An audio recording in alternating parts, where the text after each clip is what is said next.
एक ही चीज सबसे ज्यादा पकड़नी है आपको,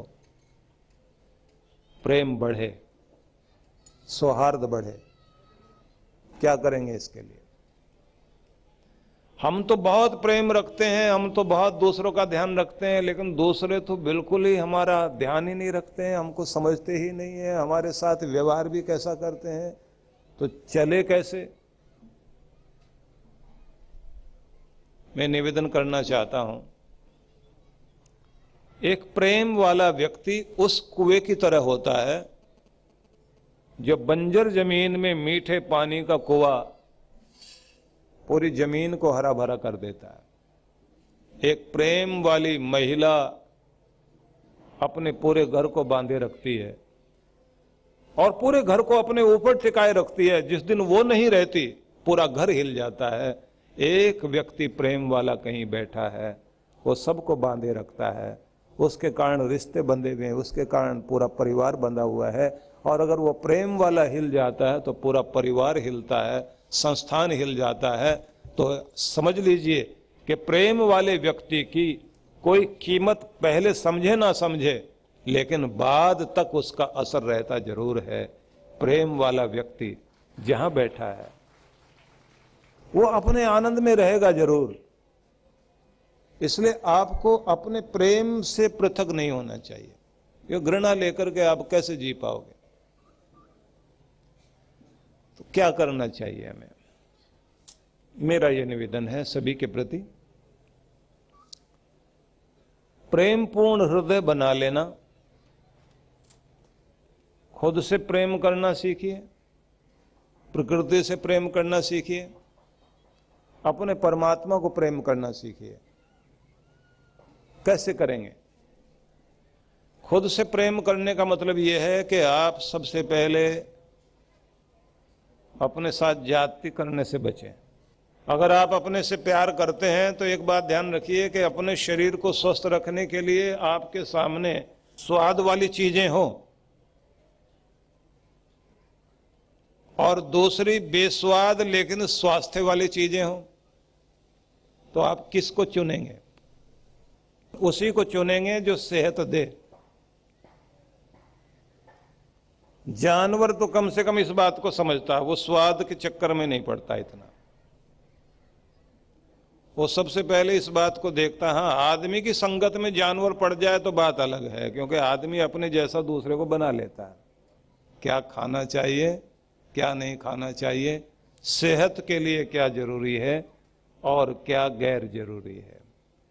तो जब आप अपने ऊपर नियंत्रण लगाना शुरू करते हैं तो इसका मतलब होता है आप अपने साथ ज्यादती नहीं कर रहे हैं, आप अपने साथ अपने को प्यार कर रहे हैं। और जब आप स्वाद में आकर अपनी सेहत खराब करते हैं तब समझ लेना चाहिए आप खुद को प्यार नहीं कर रहे, आप खुद के दुश्मन हैं। तो सबसे पहले तो खुद को प्यार करना सीख जाइए, ये पहला बिंदु है। जब भी आप अपने साथ ज्यादती करते हैं तो इसका मतलब आप दुश्मनी कर रहे हैं। और जब आप अपने साथ सही व्यवहार करते हैं तो आप खुद को प्यार करते हैं। उसी तरह से आप अपने परिवार को, उसी तरह से अपने कार्यकलाप को, तो खुद को प्यार करना सीखिए, दूसरों को भी प्यार करना सीखिए, प्रकृति को भी प्रेम करना सीखें। और तो और हम इस धरती को क्या दे रहे हैं इस बात को भी ध्यान में रखकर चलें। क्या छोड़ रहे हैं हम धरती के लिए, संसार के लिए हम क्या छोड़ रहे हैं? तो प्रेम वाले बन जाएं और प्रेम वाला व्यक्ति खिला रहे, मुस्कुराता रहे, जहां जाए घृणा की नजर से ना देखे। मैं यहां एक शब्द कहना चाहता हूं, वे लोग जो घृणा में जी रहे होते हैं उन लोगों की एक बड़ी अजीब तरह की आदत होती है, जहां बैठेंगे निंदा चुगली, वो कैंची वाला काम कर रहे होते हैं। और आप सब जानते हैं कि दर्जी भी कैंची और सुई का प्रयोग करता है, पर पुराने टाइप के जितने भी दर्जी हैं, जितने भी टेलर हैं, नीचे बैठकर काम करते हैं। तो उनको आपने देखा होगा कि अपनी कैंची को पांव के नीचे दबा के रखते हैं और टोपी वगैरह या हैट या कॉलर में सुई लगा के रखते हैं। सुई को नीचे नहीं रखते कभी भी। उनका ये नियम होता है कि सुई को कभी नीचे नहीं रखेंगे। उसे सुई को या तो हैट में लगा लेंगे या अपने कॉलर में लगा के रखते हैं। तो किसी ने पूछ लिया कि ये कैंची पांव के नीचे क्यों दबा के रखते हो? तो उन्होंने कहा कि कैंची पांव वाव में या इधर उधर कहीं लग ना जाए, बार बार जरूरत पड़ती है, कपड़ों में उलझ जाती है। बोले नहीं, हम इसको ठीक से समझना चाहते हैं। तो टेलर ने समझ लिया कि क्या समझना चाहता है। तब उसने कहा कि देखिए सीधी सी बात है, जिसका काम काटने का, टुकड़े करने का, अलग अलग करने का, उसे तो पांव के नीचे ही दबाया जाएगा, और जिसका काम जोड़ने का है उसे या तो गले लगाया जाएगा या सिर पर बैठाया जाएगा। दुनिया का नियम यही है। तो जोड़ने वाली सुई को नीचे नहीं फेंका जाता और काटने वाले को सिर पे नहीं रखा जाता। इसलिए कैंची कोई सिर पे नहीं रखकर बैठता, ना हैट में लगाता, ना गले में लगा के बैठता। तो प्रेम जोड़ना जानता है तो सिर पर उठाया जाता है, गले लगाया जाता है। जिन्हें भी जोड़ना आता है, कीमत चुकानी पड़ती है थोड़ी बहुत प्रेम वाले लोगों को, क्योंकि जो घृणा वाले लोग हैं वो लोग उनको समझ नहीं पाते। आपने देखा होगा ज्यादातर लोग अपने माता पिता के सामने, खासतौर से पिता के सामने, बहुत कुछ उल्टा सीधा बोल रहे होते हैं, क्योंकि पिता का प्रेम लोगों को समझ में आता नहीं है। जब भी घर में आता है डांटता हुआ आता है। बेटे को डांट देगा, बेटी को डांट देगा, पत्नी को डांट देगा। घर की चीजें इधर उधर बिखरी पड़ी हैं, एकदम उसको गुस्सा आएगा, ये क्या कर रखा है तुम लोगों ने, ऐसा क्यों कर रखा है? तो सबको ये लगता है इस आदमी को प्यार भी आता है या नहीं आता है कभी। और बच्चे आपस में बोलने लग जाते हैं, भाषण शुरू हो गया, लेक्चर शुरू हो गया, अब आ गए, पता नहीं किसकी डांट वाट पड़ेगी। और कुछ लोग तो ऐसे तेज होते हैं बच्चों में से, उसी समय ऐसा कुछ करके बैठेगा, कोई किताब लेकर बैठ जाएगा पढ़ने के लिए, कोई काम करने लग जाएगा, ये दिखाने के लिए जिससे डांट ही ना पड़े। और फिर आपस में बातचीत करते हैं, इनको डांटने की आदत क्यों है? क्योंकि पिता का प्यार समझ नहीं आता। लेकिन एक बात समझिए, जिसके कारण घर में बच्चों के खेल खिलौने आते हैं, पत्नी की साड़ी आती है, माथे की बिंदी आती है, आभूषण आते हैं, घर का राशन आता है, माँ की दवाइयाँ आती हैं, कपड़े आते हैं, घर चलता है। वो जो पूरे घर को अपने कंधों पर उठाकर चल रहा है, जिसे अपने खाने पीने का ध्यान नहीं, अपने पहनने का ध्यान नहीं है, वो किसके लिए दौड़ रहा है? उसके प्राण बसे हुए हैं अपने परिवार में, अपने बच्चों में। और जिस गलती से, जिस कमी के कारण वो बाहर दुख भोगता है, वो कमी जब अपने बच्चों में देखता है तो उसे गुस्सा आता है। उसे लगता है मैं तो पीछे रह गया, लेकिन मेरे बच्चे पीछे न रह जाएं। इसलिए वो प्रेम में आकर के अपने बच्चों को डांटना शुरू करता है, बोलना शुरू करता है। लोग समझना नहीं चाहते कि ये डांटता क्यों है। मां ढक रही होती है, पिता ढकता नहीं है, उघाड़ता है पकड़कर। मां कमजोरियां छिपाती है, पिता कमजोरियां प्रकट करके बाहर लाता है कि जो कमी मेरी जिंदगी में रह गई मेरे बच्चे में न रह जाए। मैं पीछे रह गया, लेकिन मेरा बेटा पीछे नहीं रहना चाहिए। मैं जहां तक पहुंचना चाहता था, जहां तक मेरे सपने हैं, मैं नहीं पहुंच पाया, लेकिन मेरा बेटा पहुंच जाए, मेरी बेटी पहुंच जाए, मेरे बच्चे पहुंच जाएं। इसलिए उसका प्रेम भगवान की तरह होता है। भगवान दिखाई नहीं देता लेकिन है, भगवान देता हुआ नहीं दिखाई देता, लेकिन खाते लोग उसका दिया ही है। इसलिए पिता का प्रेम समझ नहीं आता, लेकिन जब पिता नहीं रहता तब बहुत याद आता है। इतना याद आता है, वो था तो ये सब था, वो नहीं रहा तो अब कुछ नहीं है। हमें लगता था उसे कम अक्ल है, लेकिन वो इतनी अक्ल वाला था, इतनी इतनी चीजें बना गया, हम चला भी नहीं पा रहे हैं। वो इतने सबको संभालता था, हम घर नहीं संभाल पाए, अपने को नहीं संभाल पाए। वो क्या था? और जब लोग बताते हैं कि ये व्यक्ति ये था वो था, तब बच्चे कहते हैं हम क्यों नहीं समझ पाए। इसलिए मैं ये कहूंगा कि अगर आपके प्रेम को कोई समझता नहीं है तो भी परवाह नहीं करना, आपको प्रेम पूर्ण रहना है। जो बना सकते हो बनाते चले जाइए, जो दे सकते हो देते चले जाइए। बड़ा सुंदर किसी ने कहा, न जाने कितने मजबूत कंधों को बनाया है मेरे मां बाप के रब ने,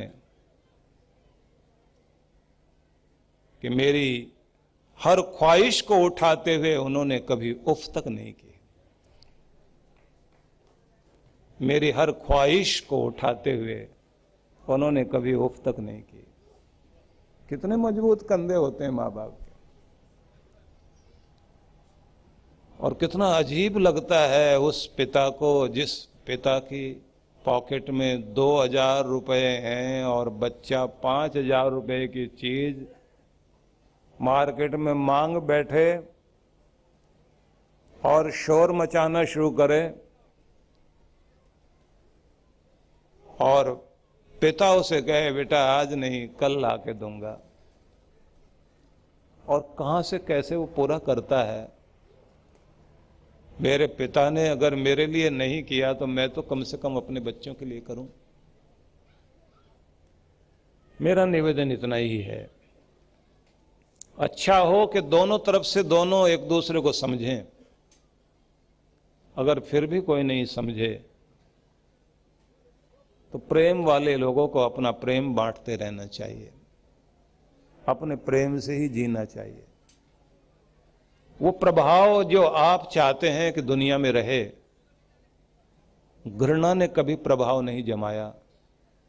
अगर प्रभाव जमाया है तो प्रेम ने ही जमाया है। अगर किसी ने जीता है तो घृणा से किसी ने कुछ नहीं जीता, प्रेम से ही सबको जीता गया है। तो यह युग प्रेम और सौहार्द का युग है। आप अपने प्रेम को वहां तक लेकर जाइए जैसे मीरा का प्रेम अनंत था। जो प्रेम वाले लोग होते हैं, किसी किसी का प्रेम इतना अद्भुत होता है, विशाल सागर होता है, वो घर के लोग उसे समझ नहीं पाते। मीरा का भी अद्भुत प्रेम था, लेकिन उसके अपने एक एक करके बिछड़ते चले गए और आखिर में उसने सारा प्रेम उठाकर भगवान से जोड़ दिया और फिर भगवान से भी कह दिया, जो तुम छोड़ो पिया मैं नहीं छोड़ू रे, तुम चाहे जरूर छोड़ दो लेकिन मैं तो छोड़ने वाली नहीं। और तुम ही बताओ कृष्ण, तुम्हें छोड़कर और कौन है जहां ये रिश्ता जोड़ा जा सकता है। सारे रिश्तों तो तुमसे ही हैं, इसलिए तुम छोड़ सकते हो, मैं तो छोड़ने वाली नहीं हूं। अपने प्रेम को उतना अनंत सीमा तक पहुंचा दिया जहां सीमा ही नहीं, और इसीलिए उसका प्रेम समाधि बन गया। तो ये युग प्रेम सौहार्द का युग है। तो इस युग में हमें इस बात को ध्यान रखना है कि नया वर्ष तब शुरू होगा जब हम नए बनने की चेष्टा करेंगे। नया वर्ष तब शुरू होगा जब हमारे विचार नए होंगे। नया वर्ष तब आएगा जब नया सूरज विचारों का आपके अंदर उगना शुरू होगा, तो समझ लेना चाहिए उसी दिन से आपका नया वर्ष शुरू हो गया। इसलिए कुछ नया बनना है आपको। नएपन को आप अपने अंदर लाइए और अपनी चिंता निराशा उनको थोड़ी देर के लिए धकेलिए और कहिए कि मैं निकल सकता हूं इन सब से बाहर और अपना सूरज खुद उगा सकता हूं। तो पांचवी चीज आपको बताना चाहता हूं कि नयापन लाने के लिए इस युग को, जो मैं मान रहा हूं कि ये नया वर्ष शुरू हुआ है या होने जा रहा है, तो इसकी 15 बातें हम इस रूप में भी लें कि पांचवी चीज सहयोग है। ये सहयोग का वर्ष है, सहयोग का युग है। तो इसमें हमें यह भी याद रखना है, एक दूसरे के सहयोग से जिंदगी चलेगी। कुछ मैं किसी के लिए करूं, कुछ कोई मेरे लिए करे। और ध्यान रखें, संग्रह किसी का कितना भी बड़ा क्यों ना हो, टिकेगा नहीं, छूटना तो सब यही है। हिंदुस्तान में ऐसे ऐसे बादशाह थे, आप जरा सोच लीजिए, उन्हीं के बारे में सोच लीजिए जो तख्ते ताउस पर बैठते थे, जिसको हम लोग बोलते हैं मयूर सिंहासन। मयूर सिंहासन की कहानी अगर आप सुनेंगे तो बड़ी अद्भुत कहानी है। सार इतना समझ लीजिए कि 7 साल बनाने में लगा, तख्ते ताउस को बनाने में 7 साल लगे, और 3 मन सोना लगा, 3 मन सोना और 7 मन हीरे माणिक जवाहरात, 7 मन 7 सालों में बना। 3 मन सोना था, 7 मन हीरे जवाहरात, इतनी सारी चीजें तख्ते ताउस बनाने में लगी। और कितना कीमती था कि फ्रांस और ईरान की कुल संपदा मिलाकर भी उतनी कीमत नहीं बनती थी जितने का तख्ते ताउस था। विश्व में अनाथ समस्या भयावह है। भारत में अनाथ लावारिस बच्चों की संख्या 4 करोड़ से अधिक है। बेबस, लाचार, भोले बचपन को आपके प्रेम और सहयोग की जरूरत है। हम सूरत, गुजरात और कानपुर, उत्तर प्रदेश में 2 अनाथालय चलाते हैं। अत्यंत गरीब 1000 बालक बालिकाओं के लिए फरीदाबाद, हरियाणा में ज्ञानोदय विद्यालय और झारखंड प्रदेश में नक्सली समस्या आतंकग्रस्त क्षेत्र में आदिवासी बालक बालिकाओं के लिए 2 स्कूल संचालित करते हैं। इस महान कार्य के लिए आपके आर्थिक सहयोग से इन बच्चों का भविष्य संवर सकता है।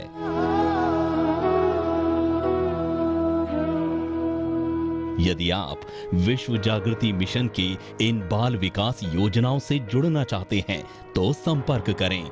विश्व जागृति मिशन, आनंद धाम आश्रम, नांगलोई, नजफगढ़ रोड, बक्करवाला मार्ग, नई दिल्ली 110041। दूरभाष 0114710283456 और 28344767। Toll free number 1800118188।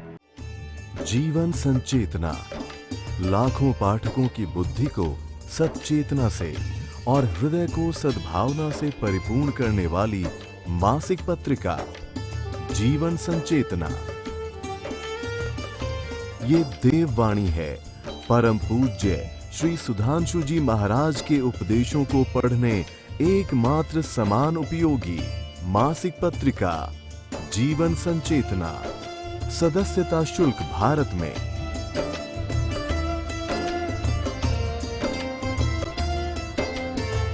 सदस्यता शुल्क विदेश में।